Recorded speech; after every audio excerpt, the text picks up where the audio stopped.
Anniversary of being dragged into the chair to become Speaker of the Assembly. After question period today, the House will be dealing with written questions and motions for return. But before that, there's a request under Standing Order 40 by the Leader of the Liberal Party to bring forth a motion dealing with the Meech Lake Accord.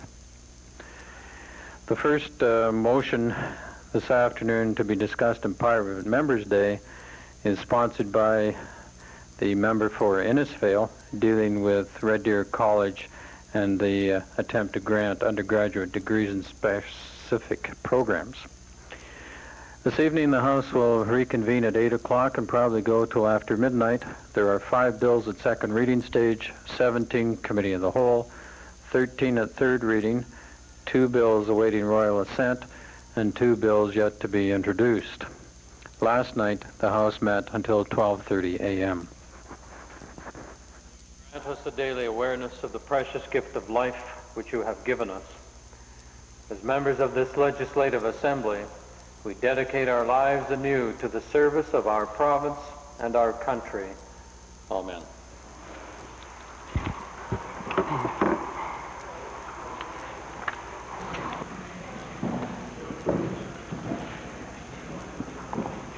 Introduction of visitors. Presenting petitions. Reading and receiving petitions. Presenting reports by standing and special committees. Notices of motions. For Edmonton Glengarry.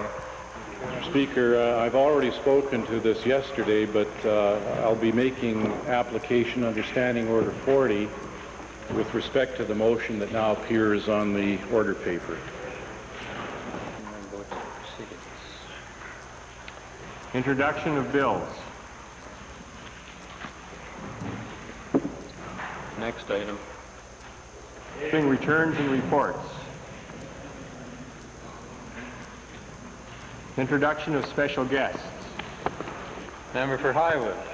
Mr. Speaker, it's my pleasure today to introduce to you and through you 17 eager scholars from Longview School in the southwestern part of the beautiful constituency of Highwood. They are accompanied today, Mr. Speaker, by their principal, Mr. Mike Evans, and by parents Tom Fisher, Penny Nelson, and Pam Hennifer. I'd ask them to stand and receive the warm traditional applause from this assembly.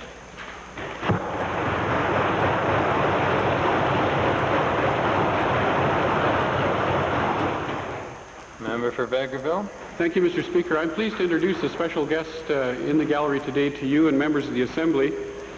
She is Mrs. Anna Davis from Baton Rouge, Louisiana. Mrs. Davis is married to Jimmy Davis, who was the Democratic governor for the state of Louisiana in 1944 to 48 and 1960 to 64. He is also very well known. He was inducted to the Country Music Hall of Fame for writing the song "You Are My Sunshine." She's accompanied by her son Skip Gordon, who's an educator in the city of Fort Saskatchewan. Please welcome someone who makes us happy when skies are gray, Anna Davis and Skip Gordon.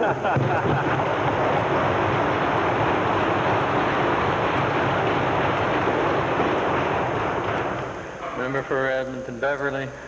Thank you, Mr. Speaker. I'm really pleased this afternoon to introduce to you and to members of the Assembly 4 members from the Bethlehem Lutheran Church at Edmonton Beverly. They are the Reverend Paul Dorn, Iola Bolkin, Emily Mills, and Leonard Kildo. I'd ask them to rise and receive the welcome of the Assembly.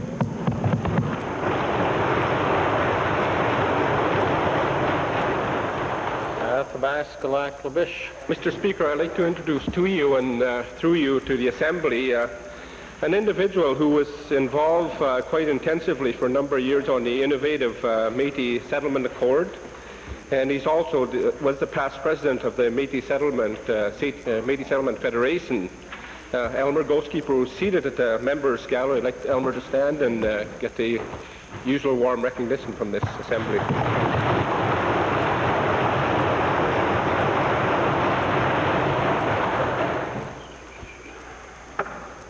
Ministerial statements. Oral question period. Leader of the Opposition. Mr. Speaker, to the Premier. Mr. Speaker, I I want to go back to the Premier on the process involved in the recent constitutional talks in Ottawa that ended on Saturday.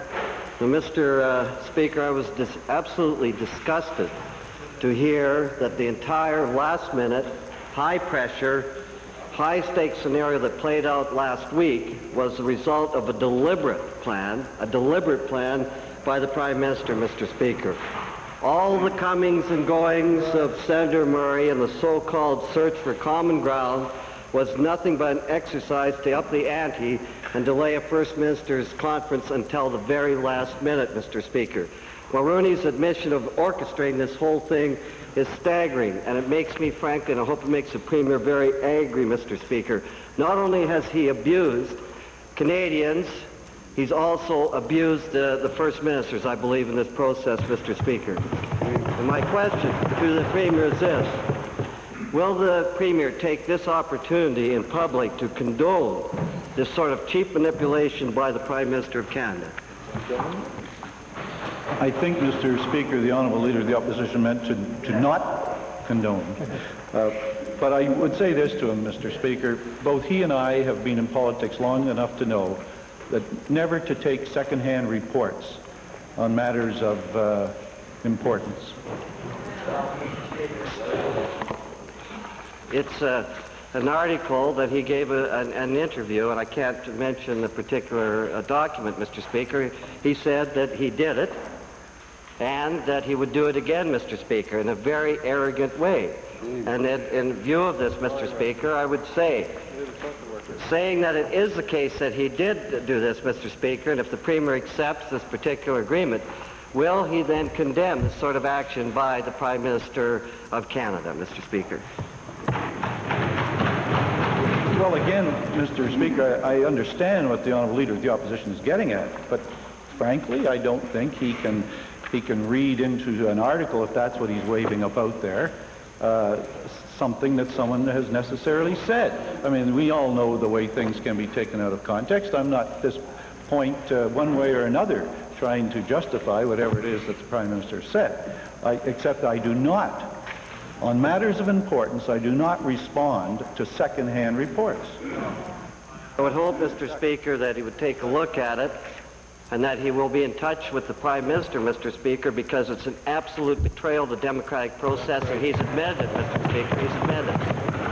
Now, Mr. Speaker, just flowing from that, something we do have control over, and I would hope that if he finds out that this is the case, and he will, Mr. Speaker, that he will feel used the same as the rest of us, Mr. Speaker, and as a result of that, will the Premier introduce legislation that will guarantee public hearings before any further constitutional amendments are approved by the government, so we won't be tricked by another cheap Mulroney maneuver.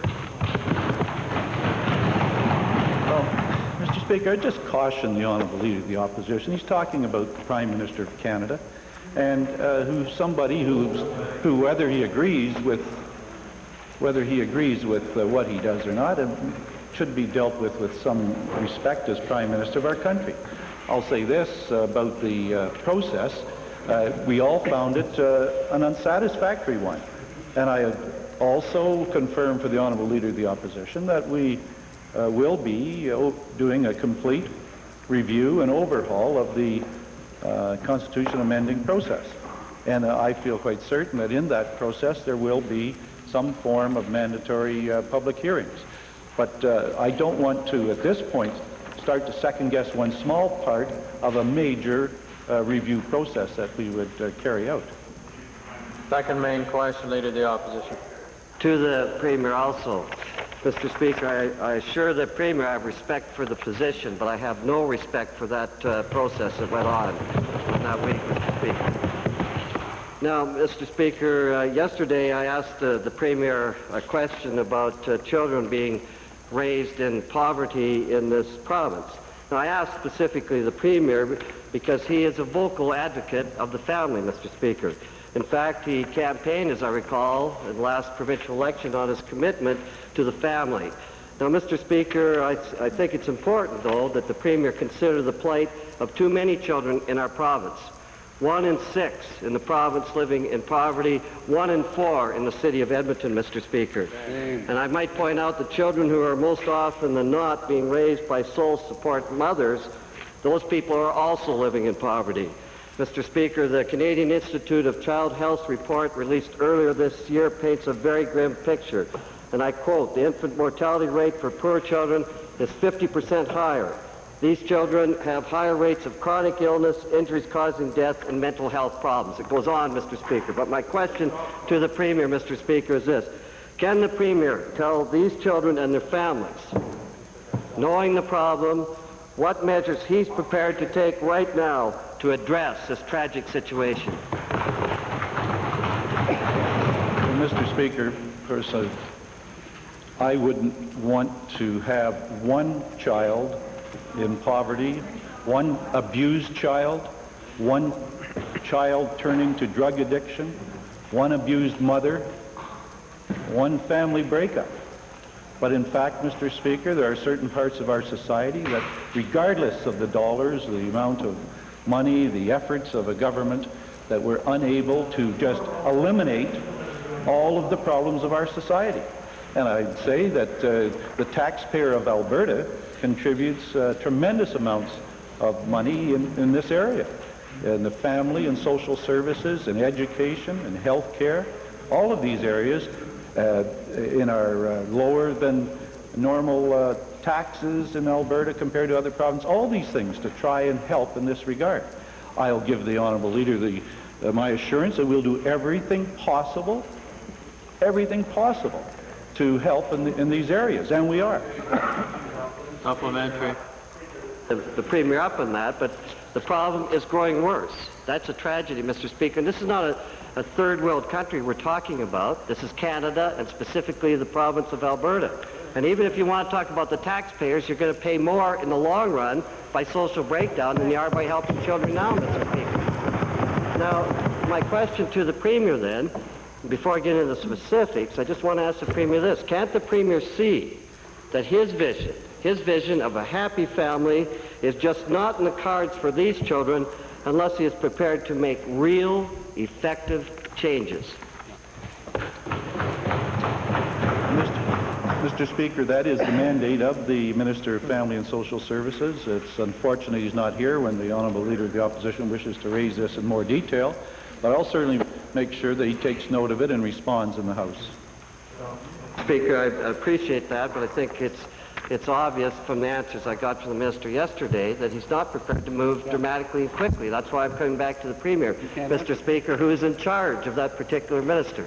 Now, Mr. Speaker, we're not talking about theoretical children here. We're talking about children living in absolute extreme poverty right now, Mr. Speaker. Surely there's things that we can do in the long run, but I want to ask him one specific thing that would go a long ways to at least helping right away, Mr. Speaker. And this question is to the Premier. When is this Premier going to have that particular minister raise social allowance rates and do something for the poor families in this province? Mr. Speaker, I'm not sure whether it was me who brought it to the attention of the Leader of the Opposition or whether it was the Minister of Family and Social Services. Those allowance rates are under review, and the results of that review will be announced as quickly as possible. Gary, Leader of the Liberal Party. Mr. Speaker, my questions are to the Premier. Yesterday afternoon, when I got back to my office, and again this morning, I have received a number of calls from people across Alberta and from my constituents expressing concern about Alberta's role at the most recent constitutional discussions. And the focus seems to be all in the area of Senate reform and the kind of advantage that Alberta has given Quebec and Ontario by giving them or agreeing to give the veto to them to stop Senate reform, to stop EEE reform. Now, Quebec and Ontario have the most to lose, and it's, I think, incumbent upon them, at least the way Albertans see it, to hold on to as much control as they can have or can get. We saw, Mr. Speaker, that Quebec gave up no seats. The kicker provision gave up no seats insofar as Quebec was concerned. There is no evidence that Albertans have seen from Quebec or from Mr. Bourassa that would indicate that they're prepared to be receptive to that EEE concept. I wonder if the Premier would give us just the tiniest bit of evidence from either Mr. Bourassa or from his discussions with officials in Quebec that can have Albertans believe that Quebec will buy into the Triple E concept. I guess that's for reading the question correctly.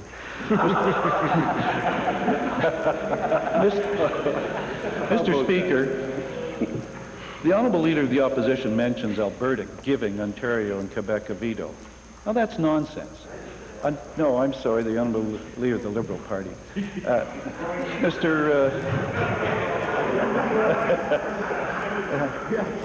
Yeah, and you should complain about that.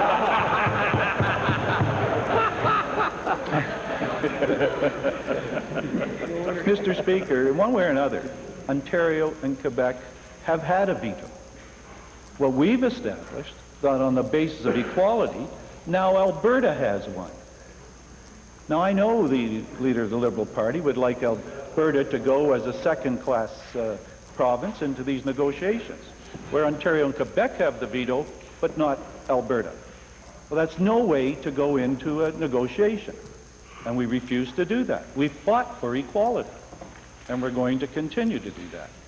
Now, as far as the Premier of Quebec or the government of Quebec moving towards a Triple E Senate, they've signed a document which establishes three objectives. The objective of an elected Senate, they've signed it. The objective of an effective Senate, they've signed it. And the objective of a more equitable. Now, yes, as I've said, and as the Minister of Municipal Affairs said, and my Deputy Premier said, more equitable isn't equal. But it's going in that direction, and we're going to keep driving to get it in that direction. People said a couple of years ago, you'll never get elected. You'll never get any of the three E's. We've got two of them now, and halfway to the third, and we're going to keep driving, and we're going to get it, and I believe the province of Quebec will recognize that it's best for Canada.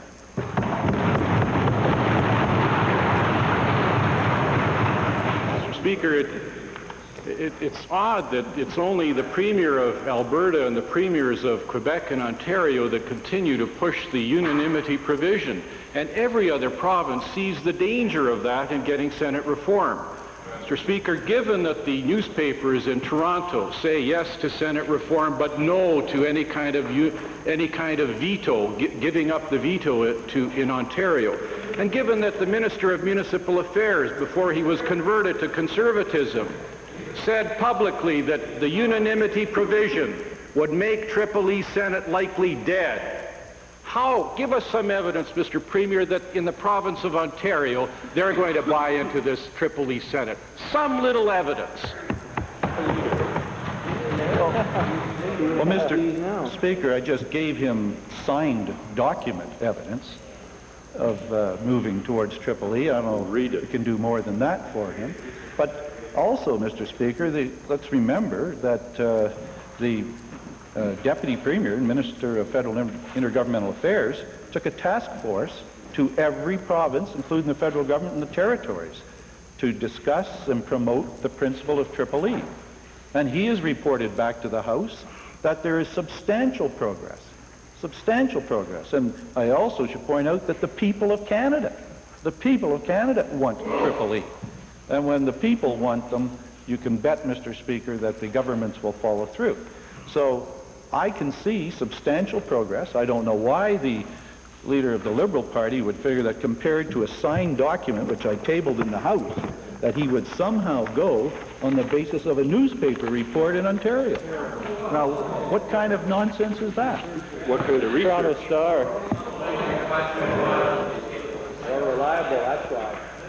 Mr. Speaker, given that the most recent reports indicate that some special arrangement, at least in the mind of the Prime Minister, exists between the province of Alberta and new senatorial elections for Alberta, and given the fuzzy reply that the Premier has given to this area of senatorial elections, why is it, Mr. Premier, that you would give an inch, a millimeter of area, of distance to the Prime Minister of our country and not say to him flat out, that there will be a senatorial election as soon as Martha Beelish or any other senator gives up his or her position. Why won't you say that to the Prime Minister? Get your Liberal friends to give up their seats. Mr. Speaker, there was discussion at the First Ministers' Conference about if we could put in place a Senate reform process. Would the various premiers consider that during that period of time that they not in an ad hoc way proceed with elections or Senate selection by election for appointment? It was discussed. But I made it very clear to the Prime Minister, I make it clear now to the House, and I've talked to the Prime Minister about this. Alberta has the legislation, and Alberta will use that legislation whenever it sees fit. And there's been no commitment to do anything else. I think it is wise to consider and watch how the Senate reform process proceeds. But there is absolutely no way that Alberta will not use the Senate selection process when it sees fit to do so.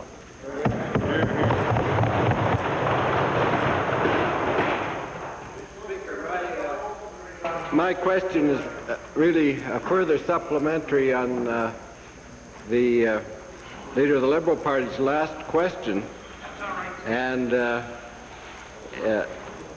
I think it's interesting to note that we now do have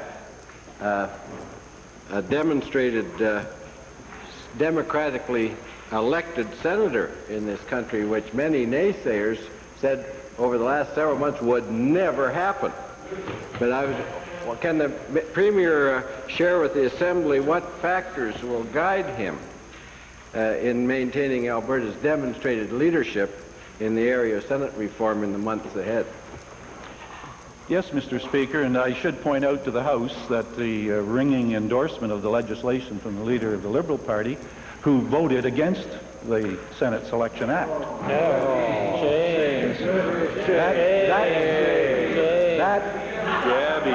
That is remarkable.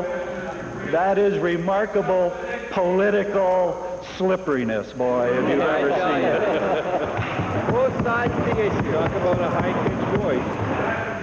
So, Mr. Speaker, I would like to advise the honourable member from Drumheller that we will watch, because this is a very powerful pressure point in this whole matter of Senate reform. We'll watch and see how the Senate reform process proceeds. But we have the legislation. And I should also point out that things that we would consider is that many citizens of Alberta stressed to us that having a standalone election was very expensive in terms of just one person being selected to the Senate. Now, we'll give that consideration. We'll also give consideration, as I said, to the matter of how the Senate reform process is going. But we must also give consideration as to when is the next municipal election that we might tie this election to so as to reduce the cost, or when is the next provincial election. They come faster these days, you know. when we might be able to tie that Senate selection as well. Those are all just considerations I'm raising for the House, Mr. Speaker, but let's be very clear that the Senate selection process is a bill of this government, passed by this government. A senator was selected, and that senator is being appointed to the Senate.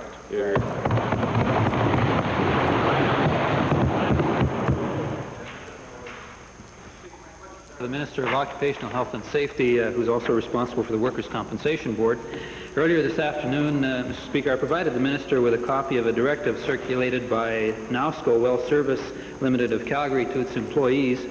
The circular stated that employees are to be fined at least $500 for compensable injuries that they suffer on the job.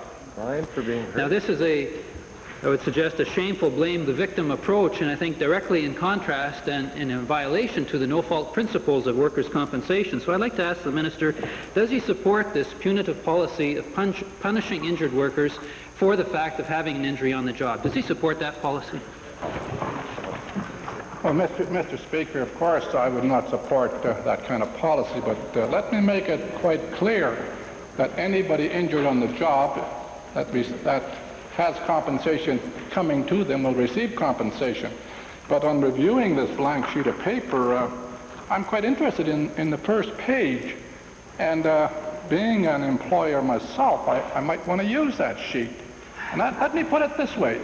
After reviewing with my employee, after much education, after reviewing all the procedures of my job site, after going over all the government regulations, after showing my employees what safety equipment they can use and should use, and then an accident happens because of them not looking after themselves, maybe I should have a talk with that employee and find out what's going on, because our job is to reduce accidents and injuries.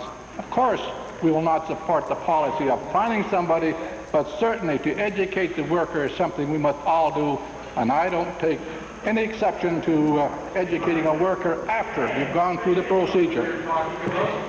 Well, that's a shameful admission that this minister is going to support policies to prosecute injured workers by companies, I gather. And that's despicable, Mr. Speaker.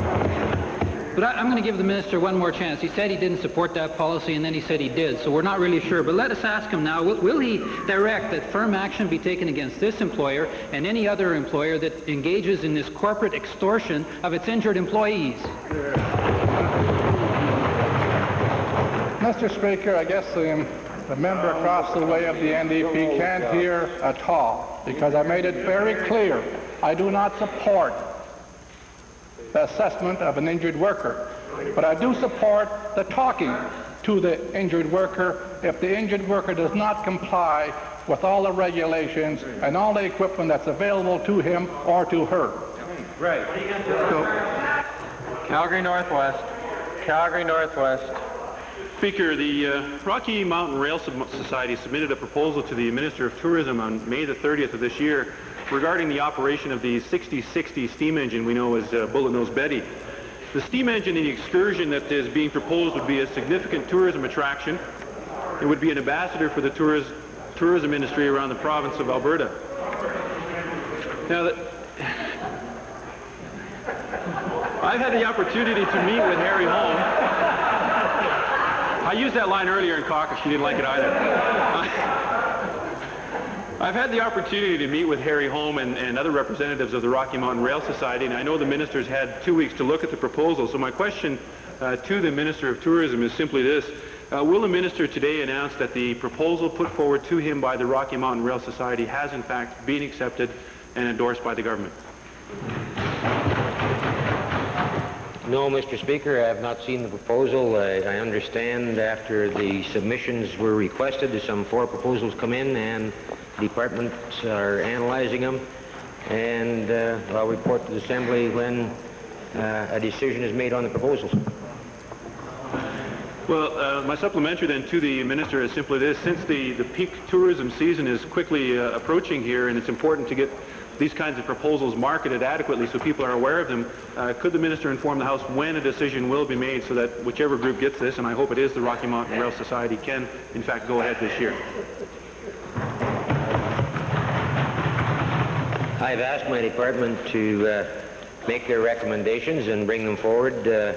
Undoubtedly, we want to make sure that if the engine is put into use, it has a good plan, an operational plan, and they have the running rights, and there's a lot of detail to putting a new operation into play. And undoubtedly, I don't see any group doing it in a very short order, and this season most likely will go by without that engine being in full use, because they have to get the running rights from the railroad, and that's a long, tedious process.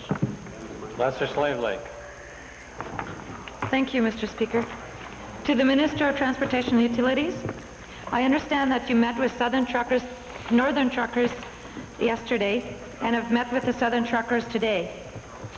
I am sure that there were many concerns which were brought forward. However, could you indicate to me what specific concerns were raised by these groups? One minor correction, Mr. Speaker. I met with the southern truckers yesterday and the northern truckers today. The issues were primarily the same, whether there was some capacity for me to put in a minimum haul rate that would apply to Alberta, Saskatchewan, Manitoba, and British Columbia, I indicated it was out of my jurisdiction. They also discussed today some concerns relative to driver training, and that their newly formed organization or association that's not quite formed at this time but is in the process would be looking at that as one avenue of assisting in the area of safety, and I did indicate to them that I was interested in that and anything that we may be able to do with them, and I indicated that my colleague, the Minister of Manpower, Career Development and Manpower, may have, and I underline the word may, some programs that may be able to assist them as well. In the sense of whether I was prepared to get involved with them in the meetings, I indicated to them that I felt it was their association's responsibility, once formed, to first sit down with the companies, and that if that should not work, that I was prepared to use my good offices to call any of them that they would indicate to me who had said they would not be prepared to meet with them, to see if we could get them together. And that was the crux of the meeting today and the meeting yesterday with the two groups that I met with. It's a sad day when the opposition think that these kind of things aren't important. What? Right. Regarding the... That's right. That's right. What type of assistance? Yeah. That's right. What type of assistance can be provided to these people, particularly when we're looking at some of the concerns that they've brought up, as you've mentioned, Mr. Minister? Shame. Sensitive. Dish it out that they can't take it. Well, we talked about a number of things. We talked about safety on the highways and the fact that we have in the province of Alberta voluntary inspections, and in the province of British Columbia and Saskatchewan they have mandatory inspections, and whether we should be moving in that direction toward the mandatory side for the trucking industry, or one segment of the trucking industry, or all of it. Those were issues that were discussed, and I think it's important to also identify that I have some sympathy for some of the concerns that they expressed. But I still feel that the issue is between an independent owner-operator, businessman, with another businessman, and until they've had that opportunity to get together, then I think they've got the cart before the horse. West Yellowhead. Briefly. Development employment was addressed. Thank you then, Mr. Speaker. I'm pleased that the honourable member would raise it, but should point out to her and all honourable members of the Assembly that at present we do have programs in place, such as the heavy equipment operators and driver training programs, and recently in working with the president of the Alberta Media Association, Mr. Larry DeMille, we've seen 11 graduates from their program just go on into industry and into the workforce. So I'd like to encourage all honourable members that if they do have people in this field to make their concerns known. I know in my own community, the city of Fort McMurray, through their institution, we're completing programs on an ongoing basis at all times. West Yellowhead. Mr. Speaker, quite contrary to the statements of the member from Lesser Slave Lake, the opposition is quite concerned about the truckers in the province of Alberta. Here, here. Over 75% of these truckers, Mr. Speaker, are being hurt by current situations. And companies have fired many truckers who are not working or cancelling insurance or pulling the license from others. Meanwhile, the unjust conditions which have prompted their actions continue. Low hauling rates, skimming by companies, overdue payments for work done, and that's just to name a few, Mr. Speaker.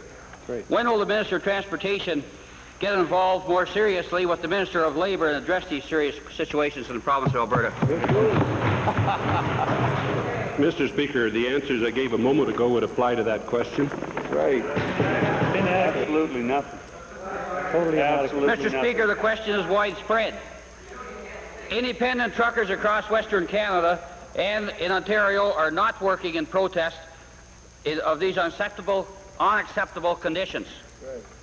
It is clear that there's a need for regulation of rates and for conditions of work. Here, here. Will the Minister agree to convene a meeting of his Western counterparts to begin addressing the situation that can only get worse? Mr. Speaker, I should point out to the honourable member from Yellowhead that I think he's got the cart, West Yellowhead, that he's got the cart before the horse, and I'm not sure which is first. But I think it's important that I do point out that the independent owner-operators enter into an agreement with the company as a business to business. As such, Mr. Speaker, there is no mechanism in place for me to interfere in that process. If we get into it with the minimum haul rates, we may well get into it to put a cap on them as well at some point in time. We talked about that. They understand that. They understand their association that they are forming may be the answer to resolving some of those issues, and they are working toward that, and we have offered assistance both in the meetings yesterday that I had and the meeting that I had today, that if that process is not able to be followed, then I will do, by using my office in the sense of good offices, that term, because I have no right to do that, but I'm prepared to call them knowing who they are and ask them if they would get together with their newly formed association that is not quite formed at this point, but is on the way. Edmonton Jasper Place, followed by Edmonton Meadowlark. Thank you, Mr. Speaker. Minister of Energy said yesterday in answer to questions that he had met with Mr. J. Sherald Moore, Vice President of Amoco Petroleum Limited of Canada, Amoco Canada Petroleum Limited, with regard to a 2 million litre oil spill in the vicinity of Rocky Mountain House. I'm sure the two gentlemen must have had quite a lot to talk about, especially the industry recommended practice for control of liquid pipeline leaks, which is the device whereby the industry allows itself to ignore danger signals and misinterpret the data from gauges in such a way that millions of liters of oil leak into the environment. Mr. Speaker, under these recommended practices, the industry only has to do an actual material balance once a month to determine whether there are leaks. I wonder, in view of the fact that Mr. Moore is a leading spokesperson for the industry, if the two gentlemen discussed what role the government and the public would have to play in the current revisions which are underway to this industry recommended code of practice. No, Mr. Speaker. You did it? Incredible. You sure? I understand the minister left that for some other occasion. Well, as a public-spirited Albertan, Mr. Moore, of course, is active in support of many causes. Mr. Moore recently added to his resume the position of member of the Alberta Roundtable on the Environment and Economy. In that capacity, he joins 5 others who have solid links at the executive level in the energy industry. And I wonder if the minister discussed with Mr. Moore the idea of having this business of leaks in oil pipelines and the aging pipeline system in the province of Alberta before the round table on the environment and the economy, so that they may have a kick at the matter. No, Mr. Speaker. Edmonton Meadowlark. Thank you, Mr. Speaker. Mr. Speaker, in November of 1989,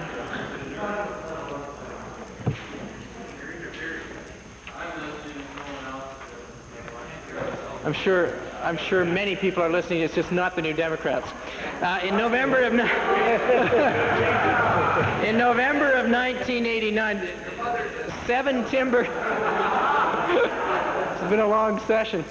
In November of 1989, 7 timber quotas were let in the Fort McMurray area. One company got 3 quotas without competition at 90 cents per cubic meter. A second company got 3 quotas without competition at 90 cents per cubic meter. The 7th quota became more complicated because a third company entered the fray, created competition, and established a price of $4.17 per cubic meter. Holy smoke. Had all of these quotas gone under competition, Albertans would have made $500,000 instead of $162,000. Mr. Speaker, my question is to the Minister of Forestry, Lands and Wildlife. What steps does the minister take to ensure that there is not collusion amongst companies to reduce competition and thereby lower prices for timber quotas? Mr. Speaker, it's the quota bid system is open, it's advertised, and in this case there was the companies that received the quotas had use for the wood in the particular area where they're located, and it's public information on how much they bid for the quotas.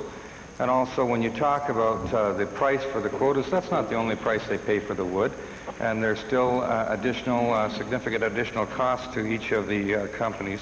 And to to suggest that there's any collusion among them. I suppose that's always a possibility, but there's certainly no evidence that's been brought to my attention that that indeed is the case. And in fact, in my review of the quota policy right after I became minister, the review showed that the quota system policy for the province of Alberta was, with some modifications which I made, was a very effective mechanism and one that other provinces indeed were looking at. Mr. Speaker, in light of the fact that quotas in the same area with competition a quota went for $4.17, and without competition 6 of them went for 90 cents, how can this minister defend his minimum price for quotas at 90 cents per cubic meter as being high enough? Would he not be better advised to increase that minimum price to, say, $3 or even $4? Speaker, I suppose that's an option. You can raise the minimum bid, but the quotas that go at minimum bid are rare. And in fact, the range of for that particular area, you got to consider the kind of wood that's in the particular area, and the initial problems that there are with getting at the wood. In some cases, there's one that's in.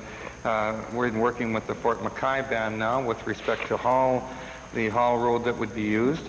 There's also, as I said, you know, the honourable member for Edmonton Meadowlark should be very careful when he's talking about $4 and throwing numbers around. Anyone can throw numbers around. There is a significant additional cost to the operators for the wood besides the price they pay for the quotas. And, you know, if he wants to go out and tell the sawmill operators in this province that they should pay more for the wood, I hope that's a Liberal policy, because I'm sure they would really be interested in if that is the view of the Liberal Party of this province, because they're finding great difficulty now in being able to survive, and the increase in the quota prices and in the cost of the wood would in fact put many of them out of business. So I hope the Liberal Party's position isn't that. If it is, I find that disgusting. Smoky River. Thank you, Mr. Speaker. This past 36 hours has been Mother Nature has been rather unkind to the residents of northern Alberta, in that we have had up to 7 inches of rain in the very concentrated area. To the Minister of Public Works, Supply and Services, could you share with the House some of the danger spots, as there are a lot of frightened people living within this area? Could you give us some insight as to which streams, which rivers are in danger of flooding, and what the risks are? Mr. Speaker, as we spent time in the Legislative Assembly this afternoon, flood warnings have been issued for 8 rivers, essentially in the Grand Prairie, Peace River, Spirit River, Valley View area of the province of Alberta. And a flood warning would suggest, Mr. Speaker, that we're rising water levels in these rivers, that in fact there will be flooding later today, tomorrow. In addition to that, some 14 other rivers, essentially from the Entwistle-Mayerthorpe area going right up to Fort Vermilion, but a little east of the Grand Prairie, Valley View, Peace River area, have also been receiving a fair amount of moisture. But suggestions are, in terms of weather forecasting, that perhaps there will be high water levels but not flooding. But that will all be dependent, of course, on what happens in the next 12 to 24 hours in terms of rainfall. It's extremely important that people in the Grand Prairie, Beaver Lodge, Spirit River, Valley View, Peace River area listen to the media responses that would be conveyed to the public information outlets in that part of the province of Alberta, and make contact with the local municipal governments to get the most immediate update in terms of water levels. Thank you, Mr. Speaker. My supplementary to the Minister of Highways. Further to our discussions this morning, where Highway number 2 between Sexsmith and Fairview was flooded and impassable, would the Minister provide insight as to what the status of all the other roads within the Peace River country are? It is my understanding there have been some fatalities and some very high danger spots. Would you share with the House and myself where some of the risk areas are? Thank you, Mr. Speaker. Mr. Speaker, there's no question we've got some problems on some of our highways in the Peace River country. Highway 49 in the Wadham area was closed last night because of water over the road. Secondary Highway 666 at the junction of Highway 40 is under about 1.5 meters of water. Access to Grovedale is tough. Highway 59 is closed at the present time. secondary Highway 733 south of Wanham, Highway 49 close and in the Wanham area, waters on the highway between the Burnt River and the Wanham area. Mr. Speaker, one of the things I'd like to point out is that we had an occasion last night where the highway was barricaded, and our people at our staff at the barricades warned against going around them, but people continued to go around. We were fortunate we didn't lose anybody. One vehicle did go around, ended up washed into the creek, and that happened a year ago where we lost a couple of people. I would just recommend that if there is a barricade at the highway and there are people there to obey those barricades, the force of the water is very, very strong, and you could unintentionally lose a life, and it could be yours. Edmonton Beverly. Thank you, Mr. Speaker. My questions today are to the Minister responsible for the Alberta Mortgage and Housing Corporation. Mr. Speaker, it's a well-known fact that the lack of quality and affordable housing exists in this province, and that the people who are suffering the brunt of this lack of poor housing are often those who have to pay a larger share of their income for rent and have to skimp on food and clothing. Recent rent increases and declining vacancies have meant that families had to move to find more affordable housing and in effect to escape further poverty. My question then to the Minister is this: given that the obvious absence of affordable housing, family housing in this province, why did the Minister this year cut the number of rent supplement units provided by Alberta Mortgage Housing Corporation by half, some 275 homes? Mr. Speaker, first of all, I want to make it clear to the honourable member, and this is the most recent statistics from the Canada Mortgage and Housing Corporation, the federal statistics, that actually vacancy rates there's a greater number of vacancies now than there were back in January or last December. So the conditions have improved. Secondly, in terms of rental rates, they've settled down and in some cases have decreased of late. So I think the honourable member should be very clear with regards to those statistics. In terms of the rent supplement numbers, we at the present time have rent supplement capability. Where there is a family in need, someone wishes to have that applied to a private residence, it can be done. We do have some in reserve that are available to the general public. With the rent supplement program, that's one of the criteria. You use it where the need does prevail. It can be placed on that apartment and used accordingly. And just to apply it in a rather generous mood and a rather planned way, I think would be a rather an indiscriminate and not a responsible way to use public funds. Well, Mr. Speaker, I think the government had intended to build well over 300 supplementary units. I want to ask the Minister also, I have talked to a constituent who lives in Alberta Mortgage Housing Corporation unit, and first this unit was offered for sale to him, of course. Then the tenant was given notice to evacuate because he wasn't about to buy the place, and now he's been given a 21% rent increase. And to the Minister, is this 21% inappropriate for a family that requires a stable, affordable housing? Mr. Speaker, we can always pick the one example that maybe the unusual or something has happened, and that's sort of a ploy that is often used when you're sitting in the role of opposition, and you try and take one specific and generalize into the broad program area, which is often done. And in this circumstance, it's a good try. I would think that we should correct again some information. The notice or an invitation was made to some 700 or 800 persons that lived in condominiums that they had an opportunity to make a purchase at a very reasonable rate with a very good mortgage package. Some people decided not to take that. What we said to them is that you continue to rent that premise. We did not give them an eviction notice, so that's the correction I want to make. And we said that as long as the market now is not one that where we can sell and things are rather slow at the present time, we will continue the rent as is. Now, in some cases, we looked at various accommodation and the capability of the individual in that accommodation, and rent increases have occurred. Now, this one, right or wrong, is indicated to be 21%. I'd appreciate if the member tell me who it is, and we'll look at it.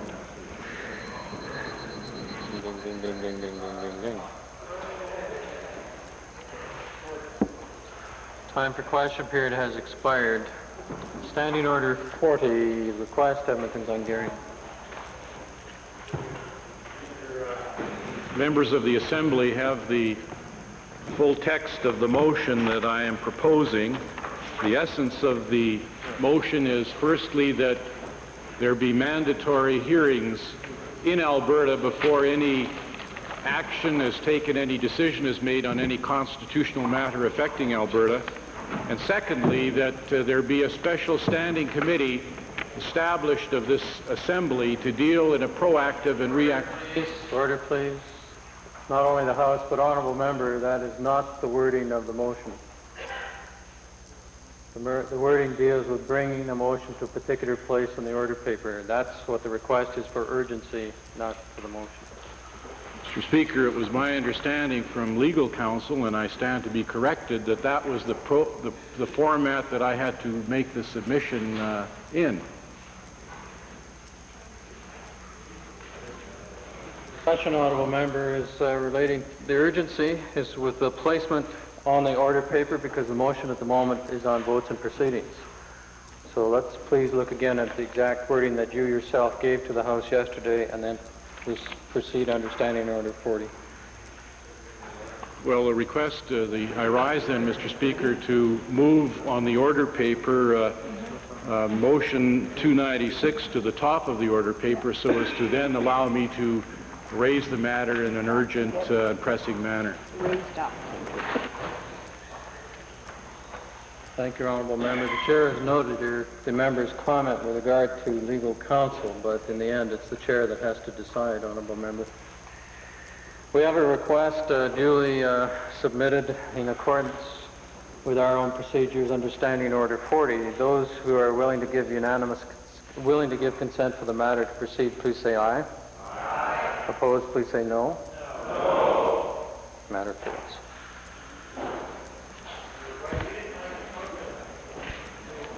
Orders of the day.